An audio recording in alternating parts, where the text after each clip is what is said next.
Hello everyone, welcome back to Rolling Solo. My name is Adam Smith, and today in this game unboxing video, very excited to be checking out Stranger Things from CMON Games. Now, if you're not familiar with Stranger Things, this is a TV series which is found on Netflix, and most of you watching this video have probably at least heard of Stranger Things, or you've maybe watched at least the first season, which is really all you need to know in order to dive into this one. But of course, the more that you've consumed of the TV show, the more you'll probably be engaged in this experience. Now, saying that, before we go ahead and I show you all the game components to be found inside the box, which is the purpose of this video, to help you make an informed decision on it, I want to talk quickly about the fact that I've seen a big time shift over the last couple years, specifically in larger IPs making their way to the tabletop space, which is very cool to see because we're at a time in the industry where game design is beginning to catch up to the strength of the IPs in which we're borrowing from, let's say. So in other words, when we've seen IPs come from TV series in the past, or movies or video games, when they were translated to the board game space, they weren't always done with much care. It was very much trying to cash in on the IP. But as the years have passed, and especially in the last couple of years, we started to see more and more large name IP games coming out. Things like Bloodborne, the board game, The Witcher, Stranger Things here on the table, and the game design is starting to elevate to the point of matching the IP in terms of the popularity of it. And this is getting really exciting from the standpoint of fans that are very much on board with these IPs are now able to enjoy them even more outside of the normal medium that they expect to find them in. So, saying all that, it's a very interesting time frame in the board game industry, and I'm excited to see how things progress because, in my opinion, they're only going in an upwards direction here, and the board game community gets to benefit from the fact that these game designs are being built around IPs which most people are a big time fan of, which is a huge plus to everybody. So in this case, we're going to go through this box. We're going to find out more about it. Now, I know from word of mouth and things I've read about this one that the game design is actually well done. The game is also fun as well. So I'm really looking forward to finding out how this one plays solo. But for now, let's flip this box upside down, as it states right here, find out on the back of the box what Stranger Things is all about, and then we'll dive inside the components.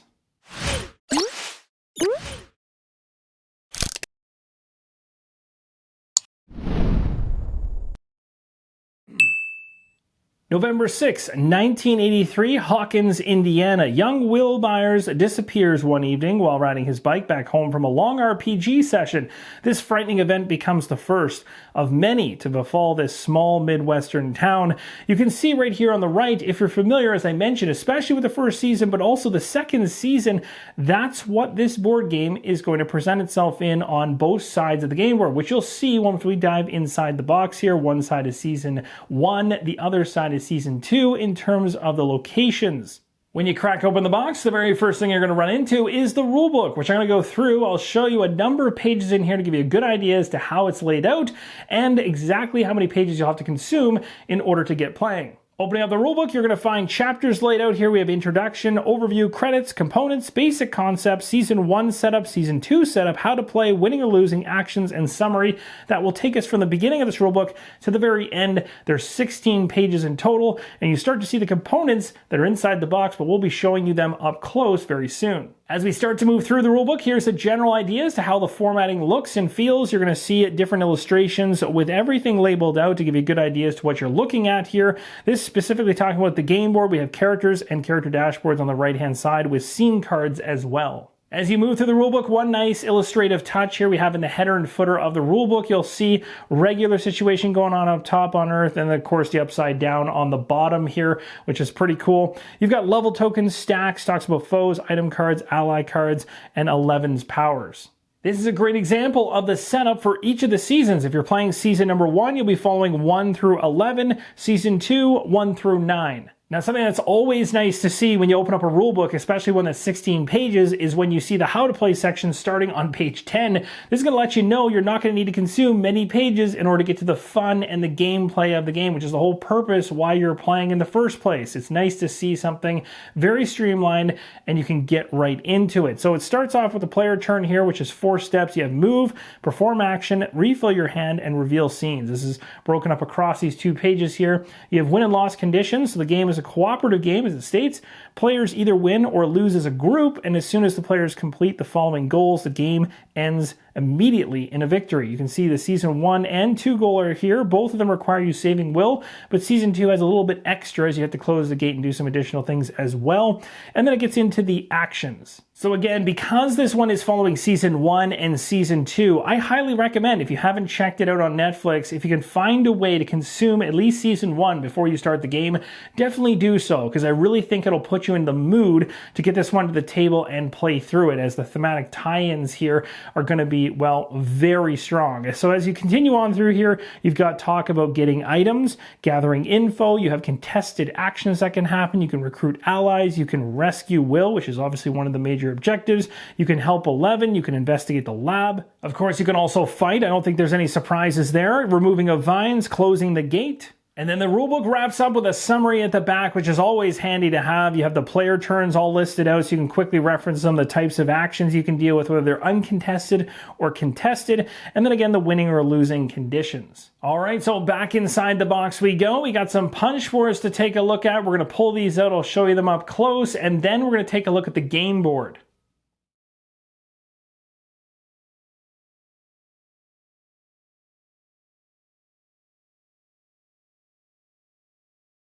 Here's a look at Season number 1's game board. Again, broken in half. You have, well, reality up here, everything that's going on in the current world. And then you have the upside down below here, and everything in terms of locations tied directly into Season number 1's TV show and the different locations you can visit. You've got roads connecting them. Of course, when you get into the upside down area, you've got gaining fear going on. You have all kinds of watermarked areas here for different tokens to be placed, depending on what you're trying to accomplish and based on the actions you're trying to do. And you have an act track up here in the top left as well. I was very happy to hear that Season 1 and Season 2 were included inside this box. It's nice that they're making use of both sides of the game board, so you get the ability to flip and play whichever side you'd prefer at any given time. Here is the layout for Season number 2. Again, touches all the way around here in terms of what's going on location-wise for the TV series. So again, before you play, maybe a wise choice to go ahead and watch the TV series to pull you into the experience that much more thematically. So here's a look at the layout of the game board. Now we're going to head back inside the box for the remaining components. In the bottom layer of the box, you're going to find an insert which houses all the miniatures for the game as well as cubes. You'll also find locations for cards. You'll be able to sleeve those if you wish. And also you have these larger standard size cards. There's more things underneath of these as well. There's also, of course, this clear cover on top to make sure everything stays in place, whether you store it vertical or horizontal. And it has a Stranger Things logo here right inside of it. Now, after removing the clear cover, you can see things a little bit better. And we'll take a look at all these components very much up close in a moment here. But I'm going to remove this one right here to show decks underneath for Season 1 and Season 2. And then going even further inside the box, removing those card decks out, you've got mini cards for Season 1 and Season 2 hiding underneath. Now let's go ahead and take a look at all of these components up close.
And that, my friends, gonna wrap up the game unboxing video for Stranger Things from CMON Games. Really hope this helps you make an informed decision as you've seen everything that comes inside the core box. Let me know in the comments below if you've picked this one up from retail, as this one went straight to retail, did not go through any Kickstarter or crowdfunding campaign. Most of you might be playing this already, and if you are, I'd love to hear your thoughts on what you think of it from a solo perspective. I'll certainly be sharing mine in the future once I get this thing to the table. Thank you guys again for watching, and as always, keep on rolling solo.